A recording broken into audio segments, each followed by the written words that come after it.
اے کائنات کو وجود عطا کرنے والے رب لم یزل، میرے بیٹے بایزید کا نام اپنے عاشقوں کی لسٹ میں لکھ لے۔ سبحان اللہ۔ بایزید بستامی نے کیا کیا رات بھر؟ سجدے کی، بولتے نہیں ہیں بھائی، سجدے کی، رب کے حضور قیام میں کھڑے رہے؟ نہیں، صرف ماں کی خدمت میں کھڑے رہے۔ ادھر ماں کے حق پوچھتے ہیں، بعد بیٹے کے حق میں یہ دعا نکلتی ہے، اللہ میرے بیٹے بایزید کا، بیٹے تیمور کا نام اپنے عاشقوں کی لسٹ میں لکھ لے۔ بس یہ جملے ماں کی زبان سے نکلنے کی دیر تھی، بارگاہ قدس میں قبول ہو گئے، بارگاہ لم یزل میں قبول ہو گئے۔ اور پھر داتا علی حجویری جیسی ہستی نے بھی کہا، لوگوں اگر تصوف کا وجود دیکھنا ہو، تصوف کا جسم دیکھنا ہو تو بایزید کو دیکھو، تصوف کا روح دیکھنا ہو تو بایزید کو دیکھو، تصوف کا جسم دیکھنا ہو تو حضرت جنید بغدادی کو دیکھو۔ یہ کیا تھا؟ یہ ماں کا ادب تھا، اور جنید بغدادی نے بھی تو ادب کیا تھا۔ برادران زیوکار، جب کہ اولاد اپنے ماں باپ کے ساتھ ایسے حسن سلوک کے ساتھ پیش آتی ہے، حضرت امام یافی رحمۃ اللہ علیہ فرماتے ایک صاحب نظر شخص، وہ فرماتے میں شام کے جامع مسجد کے جمعہ پڑھنے کے لیے جا رہا تھا، نماز جمعہ ادا کیا، وہیں بیٹھے بیٹھے میں فکر کرتا رہا، یہاں تک میری آنکھ لگ گئی، اور اس جامع مسجد کے باہر ایک قبرستان تھا، جامع مسجد کے باہر ایک قبرستان تھا۔ میں نے دیکھا ایک نوجوان، ایک قبر والا، قبر کے اندر لوگ باہر، قبر کے باہر، قبروں سے باہر کچھ چیزیں چل رہی ہیں، اور وہ چیز عام نہیں ہے، وہ نور ہے۔ وہ کیا ہے؟ نور ہے۔ اور ایک قبر والا قبر کے کنارے پہ بیٹھا ہے مگر چن نہیں رہا۔ پوچھا، اے قبر والے تو چن نہیں رہا، باقی سارے چن رہے ہیں، تو کیوں نہیں چن رہا؟ ذرا غور سے بات سنیں۔ قبر والے نے کہا، مجھے اس چننے کی ضرورت نہیں ہے۔ پوچھا کیوں؟ کہا میرا ایک نوجوان بیٹا ہے، اللہ، میرا ایک نوجوان بیٹا ہے، وہ مجھے ہر روز ایک قرآن کا ختم پڑھ کر مجھے احسان ثواب کرتا ہے، مجھے کیا ضرورت ہے یہ چننے کی؟ نعرہ تکبیر، نعرہ رسالت، نعرہ رسالت، نعرہ تحقیق، نعرہ حیدری، الاسلام، الاسلام، آستانہ علی قطب اللہ شریف۔ کہا مجھے کیا ضرورت ہے چننے کی؟ یہ ہے کیا؟ یہ مومنین جو دعائیں مانگتے ہیں ان مرنے والوں کے لیے، یہ دعائیں ہیں، ان دعاؤں کی شکل نور ہے، یہ نور میں بدل جاتی ہے۔ تو کیوں نہیں چنتا؟ کہا کہ میرا ایک بیٹا ہے جو ہر روز مجھے قرآن پڑھ کر احسان ثواب کرتا ہے۔ کہاں رہتا ہے؟ رہتا کہاں ہے؟ کہا فلاں محلے میں رہتا ہے۔ کیا کرتا ہے؟ فلاں دکان ہے اس کی، فلاں بازار میں دکان ہے اس کی، وہ اپنا کاروبار کرتا ہے، سودا بیچتا ہے، اچھا خرید و فروخت کرتا ہے۔ آنکھ کھلی کہتے ہیں کہ دوسرا دن آیا تو میں اس محلے کی اس بازار میں گیا، اور اس بازار کی اس دکان پہ گیا، میں نے دیکھا کہ ایک نوجوان بیٹھا ہے، اس کے ہونٹ ہل رہی ہے۔ ایک نوجوان بیٹھا ہے دکان پہ، اس کے ہونٹ ہل رہے ہیں، تکری جو ہے نا وہ میزان اس کے ہاتھ میں ہے، وہ سودا بیچ کر لوگوں کو دے رہا ہے۔ کہتے میں اس کے قریب بیٹھ گیا، اس کے پاس بیٹھ گیا، اور جب میں اس کے پاس بیٹھا تو کافی دیر بیٹھا رہا۔ میں نے اس سے کہا اے نوجوان، تیرے ہونٹ ہل رہے ہیں، تیرے ہونٹ ہل رہے ہیں، کیا وجہ ہے؟ اس نے کہا میں حافظ قرآن ہوں۔ اتنے خوش نصیب والدین ہیں جنہوں نے اپنے بچوں کو دین کی تعلیم دلائی، قرآن پڑھایا، قرآن پڑھایا، نبی کریم کی حدیث پڑھائی۔ برادران ذی وقار، وہ نوجوان کہتا ہے اللہ کے مقبول بندے میں حافظ قرآن ہوں، اور صبح جب گھر سے آتا ہوں وضو کر کے آتا ہوں، اپنی دکان میں بیٹھتا ہوں، قرآن کی تلاوت شروع کر دیتا ہوں، شام تک میں اپنا یہ سامان بیچتا ہوں، شام تک یہ سودا بیچتا ہوں، اور جب شام ہوتی ہے تو جو کچھ میں نے پڑھا ہوتا ہے وہ اپنے دنیا سے جانے والے باپ، جو دنیا سے چلا گیا میرا باپ، اس کی روح کو میں احسان ثواب کرتا ہوں۔ امام یافی رحمۃ اللہ فرماتے ہیں مجھے خواب کے اندر جس نے کہا تھا مجھے یقین ہو گیا، ہم جو کچھ بھی احسان ثواب کرتے ہیں، ہم جو کچھ بھی مرنے والوں کے لیے یہ تحائف بیچتے ہیں، یہ ہدیے بیچتے ہیں، کلمہ شریف پڑھ کر اور درود شریف پڑھ کر، ہم یہ قرآن مجید کی تلاوت کر کے جو کچھ مرنے والوں کو، ان مرحومین کو ہم ایصال ثواب کرتے ہیں، ان کو پہنچتا ہے۔ کیا ہوتا ہے؟ بولتے نہیں پہنچتا ہے۔ اللہ اکبر۔ میں اپنے پیر کی بات آپ کو بتاتا ہوں، حضرت شیخ احمد سرندی کی، اپنے ساتھ سامان لگی، جن کا بہت بڑا احسان ہے، ورنہ اس سرزمین پہ تو ہر طرف کفر ہی کفر ہو جاتا۔ وہی شیخ احمد سرندی تھے جنہوں نے کفر کے سامنے ایک بند بنا دیا، ایک ٹیپ بنا دیا، وہ جو سیلاب بڑی تیزی کے ساتھ آ رہا تھا کفر کا، آپ اس کے سامنے کھڑے ہو گئے۔ وہ شیخ احمد سرندی رحمۃ اللہ علیہ اپنے مکتوبات میں ارشاد فرماتے ہیں کہ میں ہر روز ولی کامل ہے، سبحان اللہ، بڑا مقام ہے، بڑا مرتبہ ہے، بڑی شان ہے حضرت شیخ احمد سرندی رحمۃ اللہ علیہ کی۔ آپ مکتوبات میں ارشاد فرماتے ہیں کہ میں ہر روز آقا دو جہاں کی بارگاہ میں یہ ہدیہ پیش کرتا ہوں، کچھ پڑھ کر اسلام آقا کی بارگاہ میں میں یہ ہدیہ پیش کرتا ہوں۔ ایک دن آقا نے کرم کیا، بڑی غور سے بات سنے میرے برادران ذی وقار، اگر آپ مکتوبات شریف پڑھیں تو بڑا لطف آئے گا آپ کو۔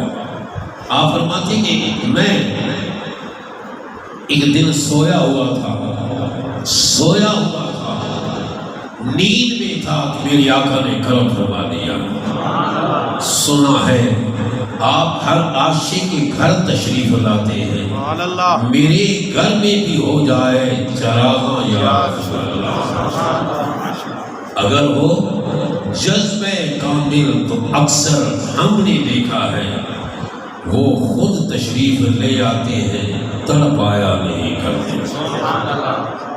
اللہ برادران ذی وقار، حضرت شیخ احمد سرندی رحمۃ اللہ مکتوبات شریف میں ارشاد فرماتے ہیں کہ میں ہر روز آقا کی بارگاہ میں تمہیں تحفہ پیش کرتا، ہدیہ پیش کرتا، کیا یہی قرآن مجید کی تلاوت کر کے، درود شریف پڑھ کر، کلمہ شریف پڑھ کر میں تحفہ پیش کرتا۔ ایک دن آقا خواب میں تشریف لائے، فرمایا احمد سبحان اللہ، تڑپ گئے ہوں گے کہ حضور کی زبان پہ شیخ احمد سرندی کا نام۔ ایک دن ابا حضور فرماتے ہیں میں جب شروع میں فارغ ہو گئی آیا تو میں تہجد کی 4 رکعتیں پڑھتا تھا، 4 رکعتیں تہجد کی پڑھتا، تو رو کر آپ کو بتاتے، کبھی روک آپ کے اوپر لکت آئی ہو جاتی، ایک ہمارے پیر بھائی ہے کرم الدین شاہ کا نام ہے، یہ درکروٹ لوکل کے رہنے والے ہیں۔ آپ فرماتے کہ ان کی خواب میں آقا تشریف لائے، کہا کہ محمد باقر کو کہنا کہ جہاں تو 4 رکعتیں پڑھتا ہے وہاں 12 کیوں نہیں پڑھتا؟ یہ لفظ محمد باقر کو کہنا جہاں تو 4 رکعتیں پڑھتا ہے تہجد کی وہاں 12 کیوں نہیں پڑھتا؟ اب حضور اتنے روتے، اس میں دقت آ رہی ہو جاتی کہ میں اور میرا نام حضور کی زبان پر۔ اللہ نعرہ تکبیر، اللہ اکبر، نعرہ رسالت، نعرہ تحقیق، نعرہ حیدری، نعرہ غوثیہ، آستان عالیہ کوٹ گلہ شریف، فیضان مقصودیہ جاری رہے گا انشاءاللہ۔ برادرانی سبا کا عرض یہ کہ حضرت شیخ نصر الدین رحمت اللہ علیہ، سبحان اس عاشق رسول کے دل پر سبحان اللہ کیا کیفیت تاری ہوگی جب حضور نے فرمایا احمد تو جانتا ہے نا میں عائشہ کے گھر میں کھانا کھاتا ہوں۔ بڑی عظیم بات ہے ماشاءاللہ۔ حضرت مجدد الفسانی باشری کو فرماتے کہ حضور نے فرمایا احمد تو جانتا ہے نا میں عائشہ کے گھر میں کھانا کھاتا ہوں۔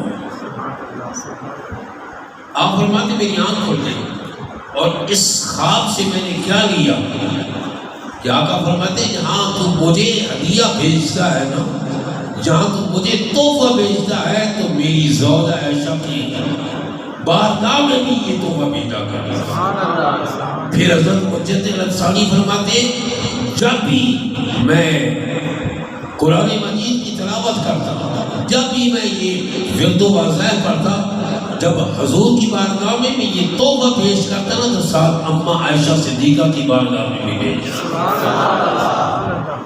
معلوم ہم جو کچھ اصالِ ثواب کرتے ہیں، ہم جو کچھ بھی کرتے ہیں اصالِ ثواب، یہ اللہ اپنے بندوں ان مرنے والوں کی روح کو خود کو پہنچاتا ہے۔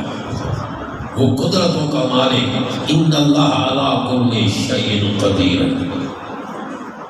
تو برادران سوا عرض یہ کر رہا ہوں بالوالدین احسانا، اپنے والدین کے ساتھ حسن سلوک کے ساتھ بھیجا۔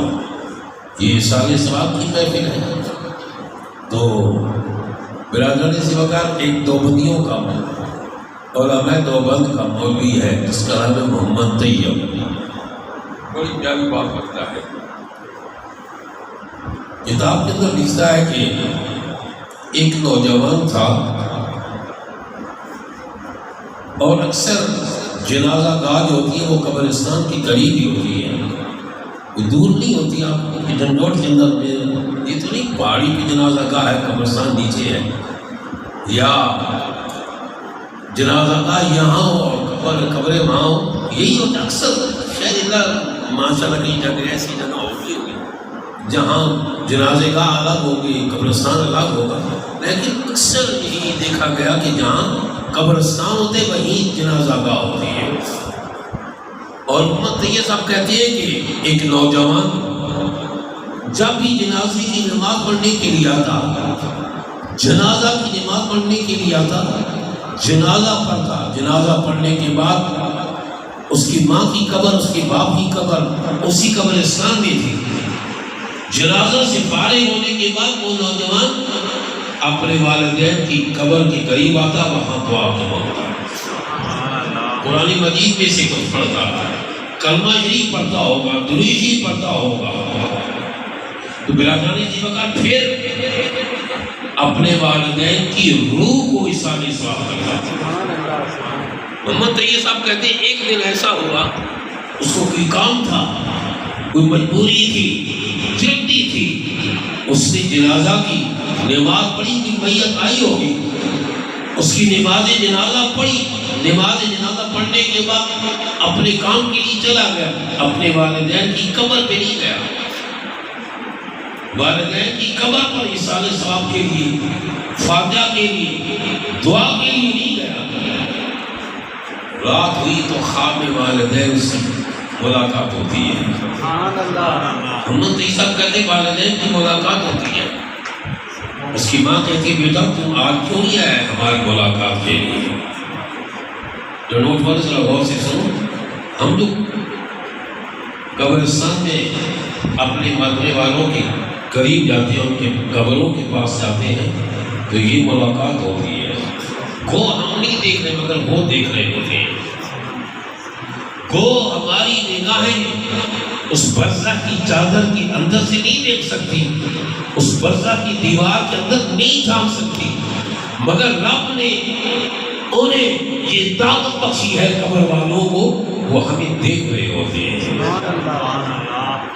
اس نوجوان کو اس کے والدین نے کہا تم کیوں نہیں آیا ہماری قبروں پر ہماری ملاقات کے لیے؟ تو محمد طیب کہتے ہیں کہ اس نے عرض کیا امی جان ابو جان آپ جانتے ہو جب میں آتا ہوں، آپ دیکھتے ہو جب میں آتا ہوں.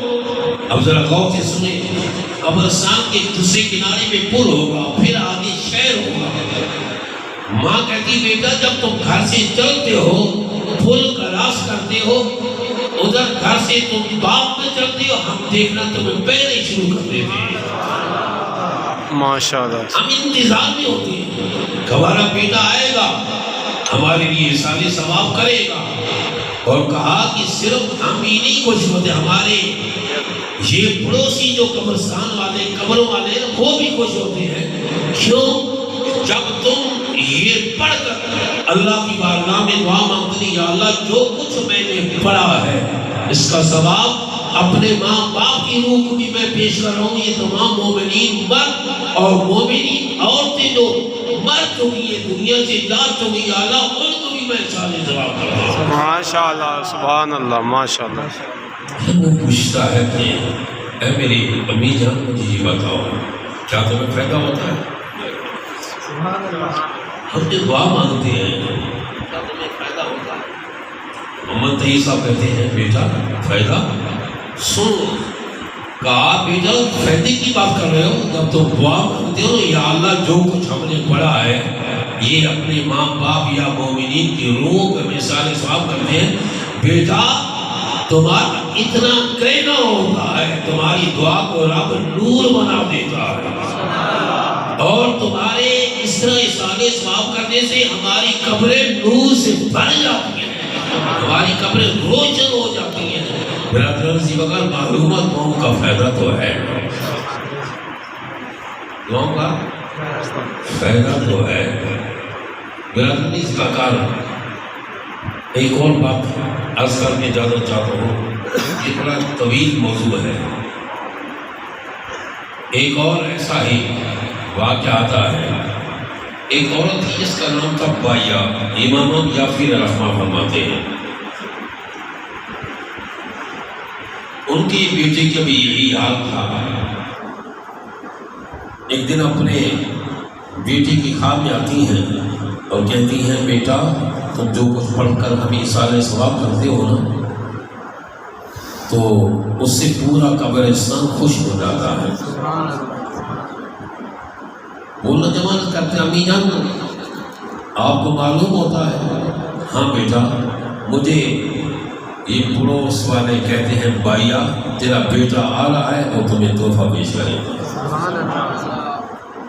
یہ ہے وبالوالدین احسانا. دنیا میں ہو والدین ان کی خدمت کرو جیسا کہ حضرت خواجہ ویس کرنی نے کی، اور ایسی خدمت کہ ان کا نام لے کر آقا جب لیتے ان کا تعارف کراتے تو حضور کی آنکھوں میں بھی آنسو ٹپکنے لگ جاتے ہیں.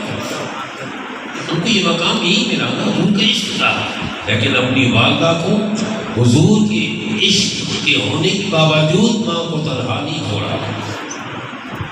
ماں دیکھتی ہے روتے رہتے ہیں حضور کے عشق میں محبت میں، لیکن ماں کہتی ہے تم کیوں نہیں جاتے ہو ملنے کے لیے ان کو، اللہ کے نبی کو ملاقات کرنے کے لیے کیوں نہیں جاتے ہو؟ عرض کرتے ہیں امی جان تمہیں کس کے سپورٹ کر کے جاؤ، تمہیں کس کے حوالے کر کے جاؤ، تمہاری خدمت کون کرے گا، تمہیں پانی کون پلائے گا، تمہیں کھانا کون کھلائے گا. آخر ماں تھی میرا بیٹا ان کے عشق میں روتا رہتا ہے. بیٹا تم اس بات کو چھوڑو، پانی کا گڑا میرے پاس رکھ دو، کچھ کھجورے میرے پاس رکھ دو، لیکن اتنا کرنا جب تم جانا اور انہی قدموں پہ واپس پلٹ گیا اپنا۔ جب گئے جانے سے پہلے ایک دن آقا نے اما عائشہ صدیقہ سے فرمایا، عائشہ میرا ایک عاشق ہے، سبحان اللہ، یہ اس کی نشانیاں ہیں، یہ اس کی نشانیاں ہیں۔ آقا کسی لشکر کے ساتھ یا کسی اور طرف سفر پہ تشریف لے گئے، حضرت خواجہ اویس کرنی آئے، دونوں دیوار کو دیکھا تو آنکھوں سے آنسو ٹپک پڑے، مسجد نبی کے دیواروں کو دیکھا، مسجد نبی کے ان ستونوں کو دیکھا، میرے نبی کی اس مسجد کے قریب ان باغات اور کھجوروں کو دیکھا، پوچھا کہ میرے آقا کدھر؟ آپ حضور تو تشریف لے گئے ہیں باہر۔ انہی قدموں پہ حضرت اویس کرنی واپس پلٹے، انتظار نہیں کیا، جو ماں نے کہا تھا بیٹا انہی قدموں میں پلٹ کر واپس آنا۔ جب واپس چلے گئے کچھ دیر کی بعد آقا تشریف لائے، حضور نے فرمایا آج مجھے اپنے عاشق کی خوشبو آ رہی ہے، سبحان اللہ، آج مجھے اپنے عاشق کی خوشبو آ رہی ہے، اور میری ملاقات کی رکاوٹ اس کی ماں کی خدمت ہے۔ لیکن مقام کتنا بلند ہو گیا، تابعین میں سب سے بڑا مقام ہے تو حضرت خواجہ اویس کرنی کا ہے۔ یہ والدہ کی خدمت کرتے ہوئے ہمیں مقام ملا۔ میرا جانے سے بکا نہیں، بات تو پوری بھی ہو جائے گی، لیکن آقا کی ایک حدیث سنا کر اس کا جواب میں عرض کرتا ہوں۔ حضرت سیدنا امیر معاویہ رضی اللہ تعالیٰ ماشاء اللہ، سبحان اللہ، میرے نبی کے صحابی ہیں اور حضور کے صالح ہیں۔ بیوی کا جو بھائی ہوتا ہے وہ کون ہوتا ہے؟ کیا کہتے ہیں؟ صالح، بولتے نہیں بھائی، سبحان اللہ۔ سیدنا امیر معاویہ رضی اللہ تعالیٰ عنہ حضور کے صالح ہیں، حضرت ام المومنین ام حبیبہ کے بھائی ہیں۔ آقا دو جہاں سیاح داماداں صلی اللہ تعالیٰ علیہ وآلہ وسلم کا فرمان علی شان ہے، میرے صحابہ سے پیار کرو، میرے صحابہ سے محبت کرو، اور تمہارا میرے صحابہ سے محبت کرنا، پیار کرنا میرے ساتھ محبت کرنے کی وجہ سے ہے۔ تو تمہیں مجھ سے پیار ہے، لہذا میرے صحابہ سے جو پیار کرے ہو میرے پیار کی وجہ سے ہے، اور اگر ان سے تمہارا بغض ہے تو فرمایا کہ میرے بغض کی وجہ سے مجھے ساتھ تمہارا بغض ہے۔ اور کئی حدیث میں علامہ ابن کثیر نے البدائع والنہایہ کے اندر بڑی تفصیل سے یہ حدیث نقل کی کہ آقا دو جہاں نے اپنے شہزادے حضرت امام حسن رضی اللہ تعالیٰ عنہ کو اپنے سینے کے ساتھ چپکایا ہوا ہے، اپنے ممبر پہ بٹھاتے ہیں، اور حضور نے فرمایا میرا یہ بیٹا سید ہے، میرا یہ بیٹا بولو سید ہے۔ حضور فرمایا دو، ذرا غور سے سننا، دو مسلمان جماعتوں کے درمیان صلح کرائے گا،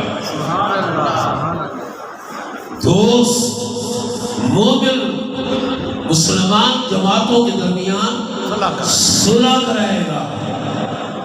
اللہ اکبر۔ میں آپ سے پوچھتا ہوں میرا برادران زیباکار، بیٹا اپنے باپ کا جانشین ہے یا نہیں؟ بولتے نہیں۔ وہ بیٹا جس بیٹے کے متعلق مولا علی فرمائے، جس بیٹے لخت جگر کے متعلق باب مدینہ تو علم فرمائے، لوگوں یہ میرا بیٹا حسن ام الکتاب ہے۔ کیا ہے؟ ام الکتاب ہے۔ اور مولا علی کے دوسرے بیٹے سیدنا امام حسین جن کے متعلق میرے نبی نے فرمایا الحسین منی وانا من الحسین، حسین مجھ سے ہے اور میں حسین سے ہوں۔ رجال کشی کا اگر میں نام لے لوں تو غلط نہیں ہوتا، رجال کشی کتاب کا نام ہے، کتاب کا نام ہے رجال کشی. اس طرح کہ ہمارے کتابیں ہیں اسماء الرجال پر، ایسی ہی ان حضرات کی کتاب اسماء الرجال پر رجال کشی نام کا ہے. اس کے اندر یہ موجود ہے کہ سیدنا حضرت امیر معاویہ رضی اللہ تعالیٰ عنہ، سیدنا امیر معاویہ رضی اللہ تعالیٰ عنہ آپ کے ساتھ امام حسن نے صلح کی ہے. بڑی بھی سبحان اللہ، کھل کر کو سبحان اللہ، سبحان اللہ. میرے نبی نے فرمایا یہ میرا بیٹا سید ہے اور اس کے ذریعے دو مسلمان جماعتوں کے درمیان صلح ہوگی. اور رجال کشی کے اندر آتا ہے کہ حضرت امام حسن رضی اللہ تعالیٰ عنہ نے حضرت امیر معاویہ رضی اللہ تعالیٰ عنہ کے ہاتھ پر بیعت کی. کیا کی؟ بیعت کرنا کیا ہے؟ صلح ہے نا. کیا ہے؟ صلح ہے.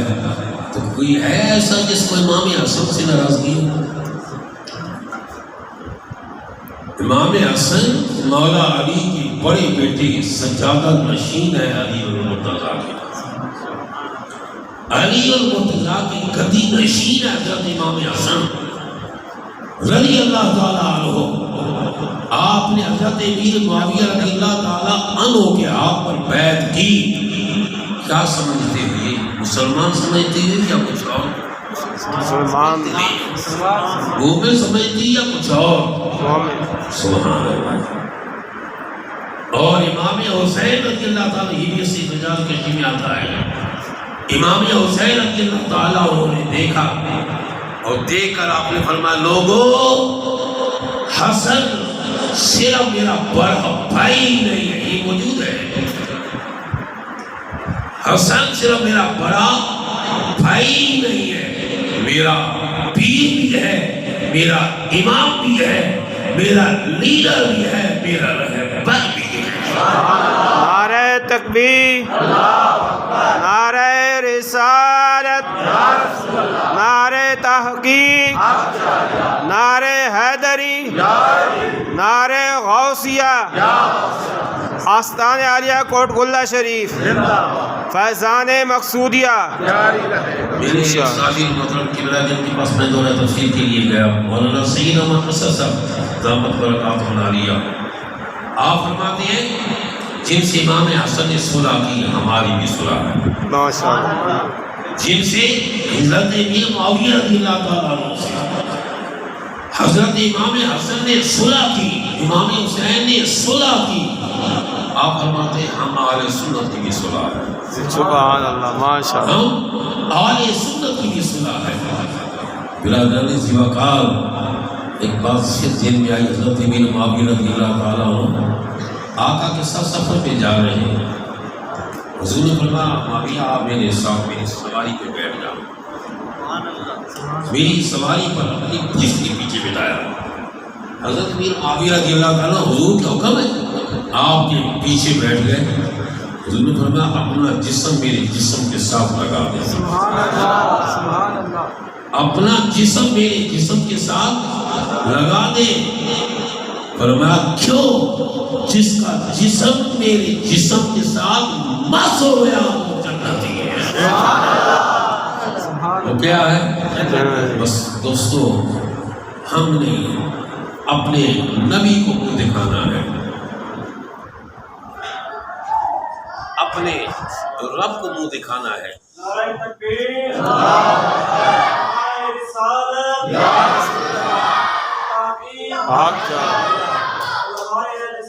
زندہ باد.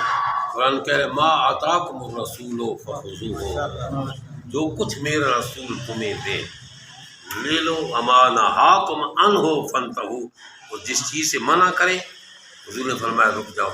اللہ رب العزت ہمیں اسی مذہب حق، اسی مسئلہ کے حق اہل سنت پہ قائم اور دائم رکھے، اسی پہ ہمیں موت عطا فرمائے.